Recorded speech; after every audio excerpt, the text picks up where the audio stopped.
С 29 июня по 3 июля 2009 года в Сыктывкаре, Республика Коми, проходил летний университет юных филологов.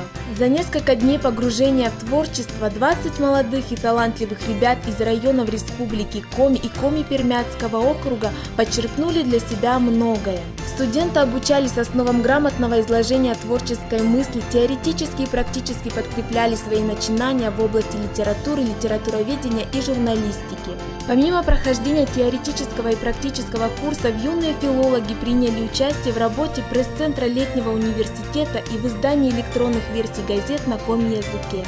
Итогом учебных курсов стали 2 выпуска газеты «Ловья Кыв. Живой язык».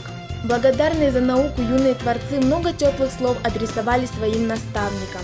Руководителю лаборатории художественного письма, народному поэту Республики Коми Владимиру Тимину и руководителю лаборатории документальной прозы, корреспонденту республиканской газеты «Коми-Му» Павлу Симпелеву. Следующий юбилейный 10-й учебный курс вновь соберет талантливую молодежь, которая продолжит лучшие традиции коми-литературы и журналистики.